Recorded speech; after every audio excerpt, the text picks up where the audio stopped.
श्री सीता रामाय नमः।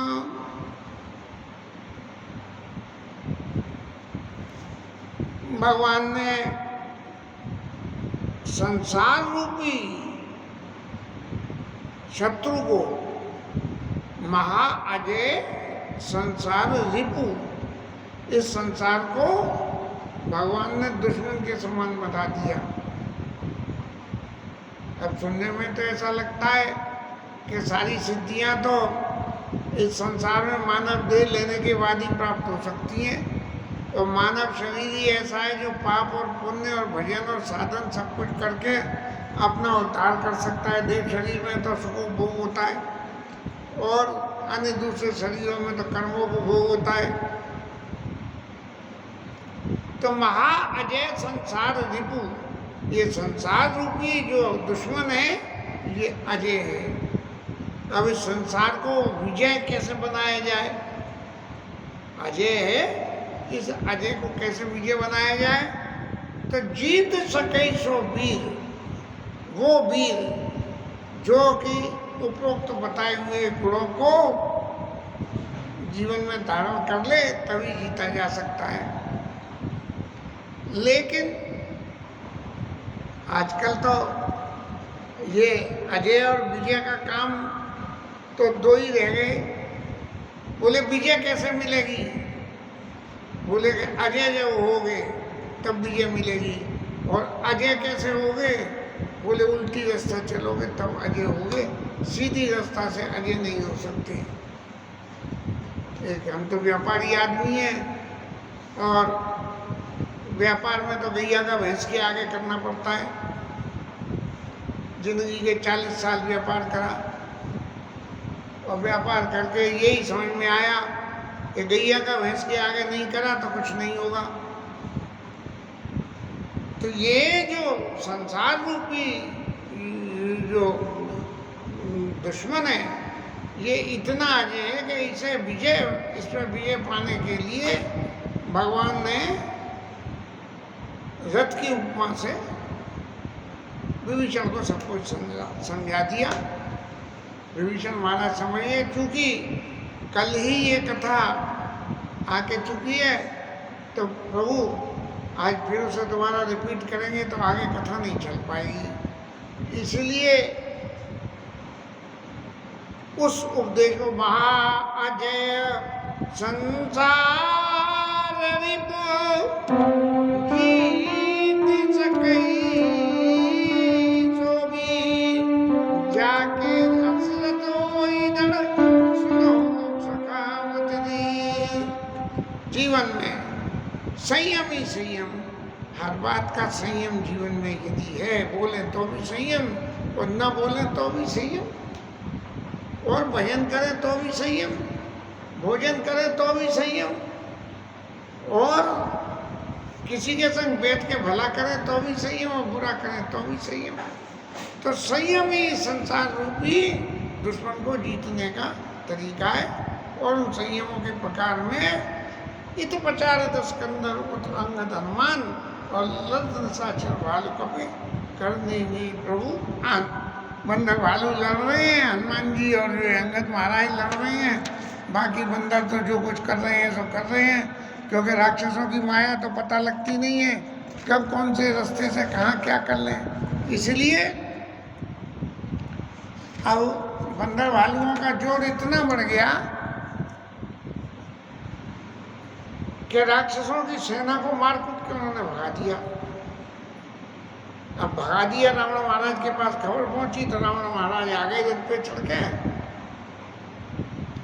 और उन्होंने सबने अपने राक्षसों को वापस बुलाया। बोले कि चलो अब तो मैं आगे आऊँ, अब इन सबको मैं ठिकाने लगा देता हूँ।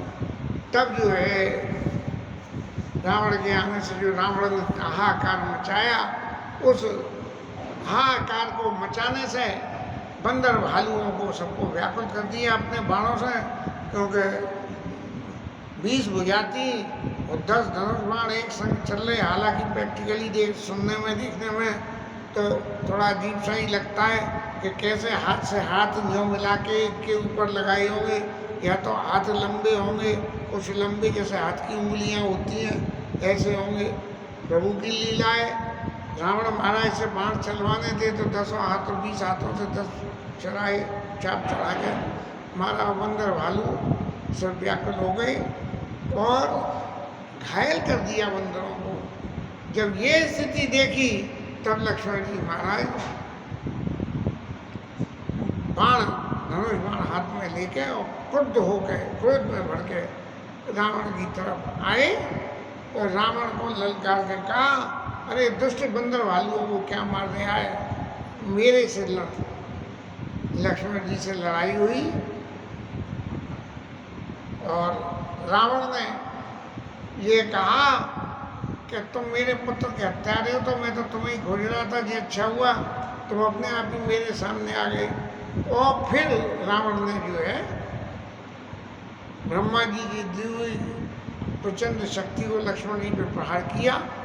एक बार मेघनाथ ने किया प्रहार, तब सुषेण वेद ने उनको बचा लिया और अब रावण ने प्रहार किया और लक्ष्मण जी व्याकुल हो गए और बेहोश होकर गिर पड़े। तो रावण उनको उठा के चलने लगे, उठाने लगे, लेकिन ये सारा ब्रह्मांड जिसके एक मस्तक के ऊपर में विराशीषनाग के मस्तक के ऊपर विराजमान है, ऐसे शेषावतार लक्ष्मण जी महाराज को रावण महाराज उठाना चाह रहे हैं, ये उनकी मूर्खता है।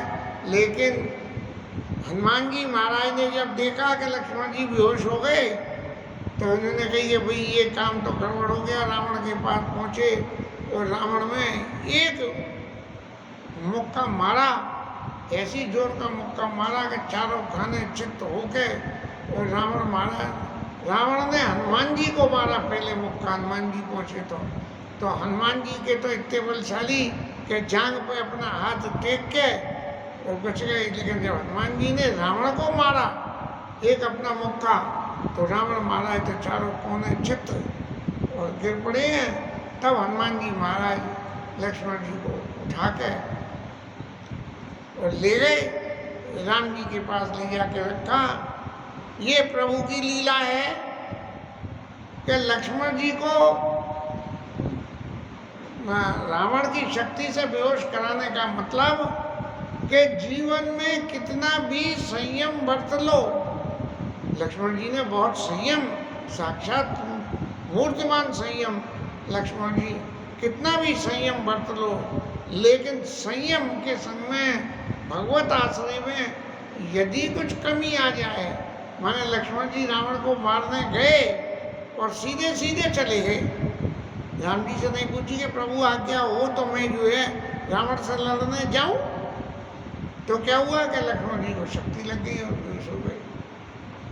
यदि राम जी से पूछ के जाते तो ऐसा कदापि नहीं होता। तो यदि जीवन में संयम है और संयम के साथ में भगवान को समर्पण संयम नहीं है, तो उसका परिणाम इच्छित नहीं हो सकता। उसके विरुद्ध में कोई ना कोई बात ऐसी पैदा होती है जो ये शिक्षा देती है कि जीवन के सारे संयम भगवान को समर्पण करने चाहिए। सारी पूजा पाठ संयम करने चाहिए। दिवाली में जो मंत्र पाठ करते हैं उसमें नैति ममा, भगवान को रोली चढ़ाई तो ध्यान से उतर गया मंत्र, पूरा तो नहीं याद आ रहा। नैति ममा, मेरा नहीं है ये प्रभु, सब आपका ही है, तेरा तुझको अर्पण क्या लागे मेरा, ऐसा मंत्र बोलते हैं। तो ऐसे ही यदि संयम के साथ समर्पण नहीं है तो संयम भी कभी धोखा दे जाता है। ऐसे ही लक्ष्मण जी महाराज के संग हुआ। लक्ष्मण जी महाराज ने सीधी कह दी कि रे खल का मारे से कब भालू तो मोर मोई बिलो को तोड़ में कालू, अरे बंदर भालू को क्या मार रहे आज हम मुसल ले। तो जैसा ही लक्ष्मण जी ने अपमान करा उसमें शक्ति लग गई और शक्ति लग गई, हनुमान जी उठा के ले आए। और राम जी महाराज ने जब ये देखा कि ये इस तरह, अब बोले अब सुसेन को फिर बुलाने जाओ, तो बार बार सुसेन महाराज ही कह देंगे कि ठीक है खेल रहे हैं महाराज, आप जो है अपनी जगह सुसेन लक्ष्मण जी को क्यों भेजा। तब लक्ष्मण जी महाराज ने कही कि तुम प्रतांत रक्षक, क्या रघुवीर समझिए भाता, तुम प्रतांत रक्षक सुरता था। अरे तुम देवताओं को दुख देने वालों को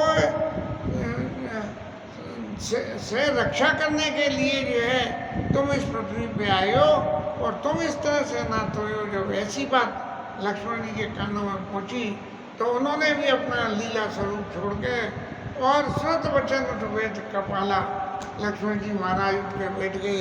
बिल्कुल जादू का सा जादू हो गया और वो शक्ति आकाश में चली गई। मानो शक्ति माता ने भी ये कहा कि जब राम जी की आज्ञा है तो मैं फिर वो जो है रावण की आज्ञा को क्यों मानूं। और फिर इस तरह से लक्ष्मण जी महाराज जब हो गए और उधर हनुमान जी ने के मुक्के के मारे रावण बधाल हो गए थे, तो उनको रथ में डाल के उनके सारथी लंका में वापस ले गए। और वापस ले जाने के बाद में वहाँ रावण ने जब ये देखा कि भाई मैंने मार कूट के तो देख लिया, लेकिन मेरी बल्ली तो था खा नहीं रही, और जब मेरी बल्ली था नहीं खा रही तो मुझे क्या करना चाहिए। तो बोले अपनी बल्ली जब था नहीं खाए तब जो है भगवान का भरोसा करे, और जिन देवताओं को वो मानता था उन देवताओं के लिए यज्ञ स्वाहा स्वाहा करने लगा। लेकिन यज्ञ में भी सात्विकता होती है तभी सिद्धि मिलती है। रावण ने यज्ञ शुरू किया, विभीषण महाराज ने को खबर लगी और उन्होंने राम जी से कहा, और राम जी ने जो है बंदर भालुओं को भेज के और रावण के यज्ञ का रावण के यज्ञ का विध्वंस करा दिया। और ये यज्ञ विध्वंस होते ही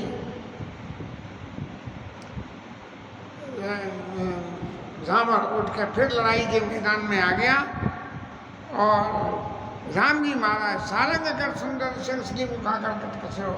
भगवान ने कही कि भाई ये तो बहुत सारा युद्ध हो गया, और इस बहुत सारे युद्ध में आप सब लोग थक रहे होंगे, तो थोड़ी देर के लिए आप लोग विश्राम करो।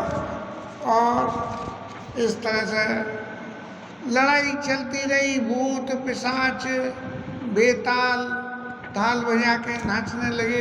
वर्णन तो बहुत सारा गोस्वामी जी ने करा।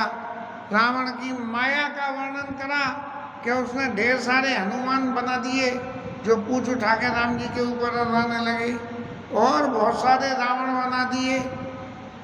वो जो है रावण राम जी की तरफ भागने लगे, बंदर भालू तो सब डर गए, लेकिन भगवान ने अपने एक एक बाण से ही सारी माया को काट दी।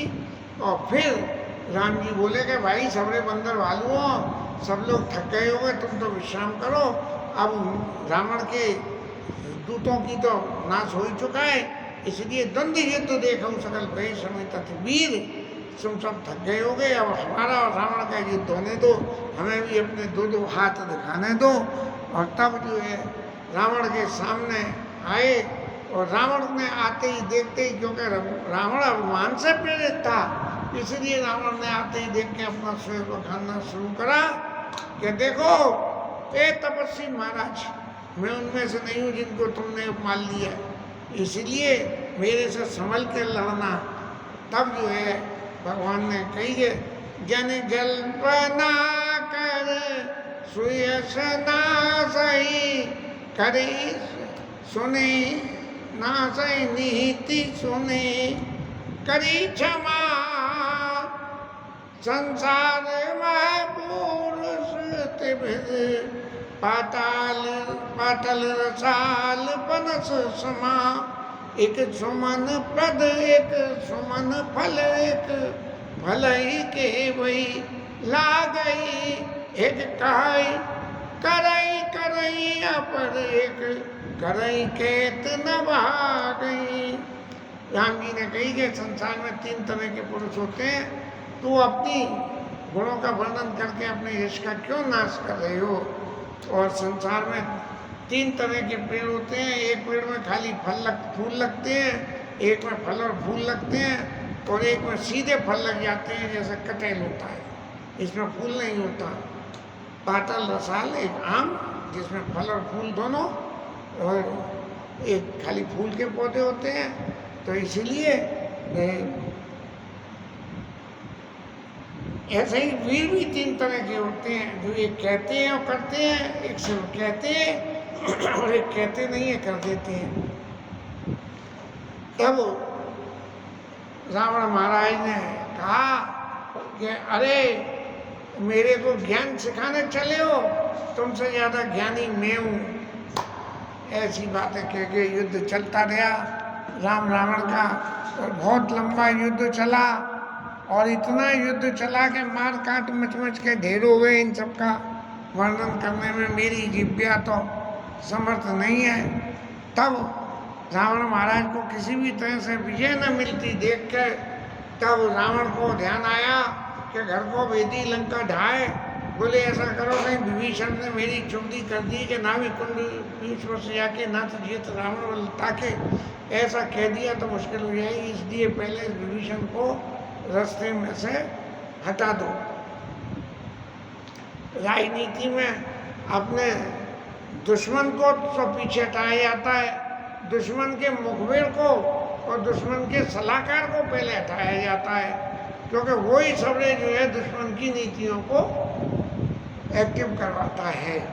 इसीलिए विभीषण के ऊपर में शक्ति का प्रहार किया रावण ने, और शक्ति का प्रहार करने से राम जी ने जब देखा तो सनोक राम सहैव से सहला, वो जो है उसकी शक्ति को राम जी ने अपने ऊपर ले लिया। राम जी में शक्ति का प्रभाव हुआ और राम जी व्याकुल होकर बेहोश हुए।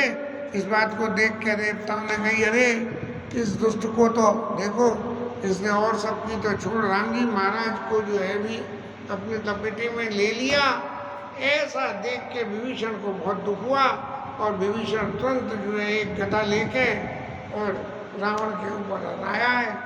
गोस्वामी जी कहते हैं कि उमा विभीषण राव नहीं सन्मुख चितव की काव, रावण के सामने आंख उठा के भी नहीं देख सकते थे, और वो विभीषण महाराज जो है सो अवभिनत काल जो श्री रघुवीर प्रभाव, राम जी के प्रभाव से वो काल की तरह से और रावण के ऊपर में आ रहा है, और इस तरह से एक लात मार के और रावण को घायल कर दिया। तब जो है फिर रावण को घर जाना पड़ा, और वापस फिर युद्ध में आए हैं, फिर मारकाट हुई, और बार बार राम जी जो है रावण के सिरों को भुजाओं को काटे चले जा रहे हैं। सारा आकाश सिर और भुजाओं से पट गया कि चारों तरफ सिर ही सिर उड़ते डुल रहे हैं, जैसे राहु और केतु भाग रहे हो। इस तरह की जो है लीला चलती रही, और फिर राम जी महाराज ने विभीषण की नहीं, ये लीला चलती रही है। सिर भाव कटत पुकेरी सीता और बैतास गनेरी। तो इष्टा ने आके बताया कि महाराज बार बार उनके सिर और हाथ काटे जा रहे हैं, और काटने के बाद भी रावण मन नहीं गए हैं। तब सीता मैया को बहुत दुख हुआ, और अभाग्य जियावत हुई। ये रावण जिंदा इसलिए है कि मेरे दुर्भाग्य में भगवान से बिछो लिखा हुआ, उस बिछो के कारण जो है ये रावण, उस दुर्भाग्य के कारण रावण अभी तक जिंदा है। तब तेष्टा ने समझाया कि देवी आपकी मूर्ति उसके हृदय में बसती है, तो भगवान उसके हृदय में तो बाण मार नहीं रहे, हृदय में बाण मार दें तो वो जो है रावण महाराज मर जाए। तो पहले उसके हाथ और सिरों को काट काट के ठिकाने लगा रहे हैं। जब बार बार हाथ और सिर कट जाएंगे तब वो विकल हो जाएगा, और विकल होकर आपकी तरफ से ध्यान हट जाएगा, और आपकी तरफ से ध्यान हट जाएगा, तब जो है भगवान उसके हृदय में बाण मारेंगे। इधर विभीषण ने राम जी को समझाया कि प्रभु नाव कुंड पीयूष बच आके, और नाथ जियत रावण बलता के इसके नाभि में अमृत कुंड बसता है, इसीलिए ये रावण अभी तक जिंदा है। राम जी महाराज इस बात को जानते थे, लेकिन विभीषण की परीक्षा लेने के लिए कि आखिर कब तक विभीषण महाराज अपने भाई का भेद नहीं खोलते हैं। जब मेरी शरण ले ली तब भाई का रिश्ता क्या मायने रखता है, इसीलिए ये खोलते हैं कि नहीं उसकी पोल। राम जी ने जो है परीक्षा के लिए बार बार उसके सिर और बाहुओं को काट रहे हैं। और जब विभीषण ने ये कहा तब जो है भगवान ने 31 बाण लिए, जिनमें 20 तो भुजा काटी और 10 में सिर काटा और एक बाण उसकी नाभि में मार के अमृत कुंड को सोखा और फिर सिर और गर्दन काट दिए। और ये गोपीनाथ की रावण महाराज की हो गई। भगवान के बाण उनके रावण के भुजा और सिरों को मंदोदरी के आगे रखे और लौट के आके भगवान के वापिस पहुंच गए उनकी तलकर में। और देवता लोग तो बरस ही सोमाना देव मुनि वृंदा जय कपाल जय जय मुकुंदा। ऐसे भगवान की जय, मुकुंद भगवान की जय हो। देवताओं को तो स्वार्थ मिल गई कि रावण भगवान गए। जैसे विरोधी हार जाए तो यहाँ चुनाव में मोदी को नहीं हरा पाए, अयोध्या की सीट को हरा दिया तो जय जयकार होने लगी हराने वाले की। इस तरह से जो है रावण भगवान का अंत हुआ। मंदोदरी भगवान के पास आई, रोती पीटती और उसने राम जी से कहा कि प्रभु ये मंदोदर रावण को बहुत समझाया मैंने, लेकिन ये नहीं माने और नहीं मानने की वजह से इनको जो इन्होंने जैसा करा वैसा इन्होंने भरा, इनके शरीर का अंत हो गया। लेकिन फिर भी मैं आपको इस बात के लिए आपके चैत्र की सराहना करती हूँ। तुम हूँ दियो निधाम राम नमामि करुणा कोमलम।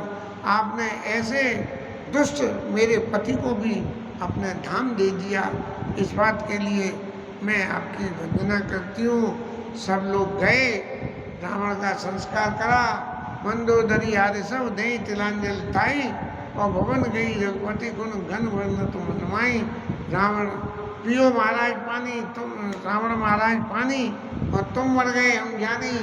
ऐसा करके जो है सबने राम चराने मर्दाने जो भी कोई बचे थे लंका में, सब ने रावण को तिलांजलि दी और तिलांजलि दे के और सब भगवान के गुणों का वर्णन करते हुए चले।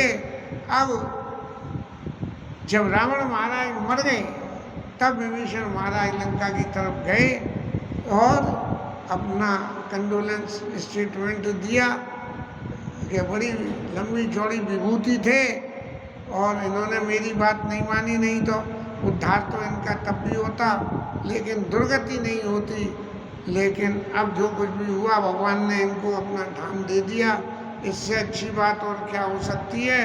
राम जी महाराज ने बंदरों से सबसे कहा, सुग्रीव से, हनुमान जी से, लक्ष्मण जी से सबसे कहा कि आप लोग लंका में जाइए और जाके विभीषण को राय तिलक करके आइए।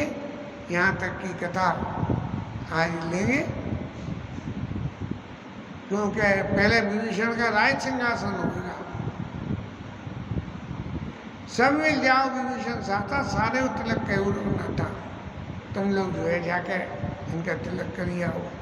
मैं तो नहीं जा पाऊंगा क्योंकि मुझे वनवास का आदेश है और उनको सिंहासन पर बिठाना, उनकी तिलक करना और स्तुति करना। और फिर सब ने हाथ जोड़ के महाराज विभीषण महाराज की जय हो ऐसे नारे लगाए। अब कल वहाँ भी जो है मोदी महाराज की जय हो के नारे लगेंगे। तब जो है राम जी जब लौट के आए हैं तो सब बंदर भालुओं का मान सम्मान करा। चुनाव में जीत के नेता भी करते हैं, मैं सबका आभार व्यक्त करता हूँ, जिन्होंने वोट दिए उनका और जिन्होंने नहीं दिए उनका भी। ऐसे जो है भगवान अपने सब पूरे समुदाय की सराहना करते हुए उनको धन्यवाद ज्ञापन दे रहे हैं। और फिर हनुमान जी को भेजा जाएगा, आगे की कथा कल लेंगे।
पवन सुत हनुमान की जय उमापति महादेव श्री राजधनी राधा रानी जय जय श्री राधे।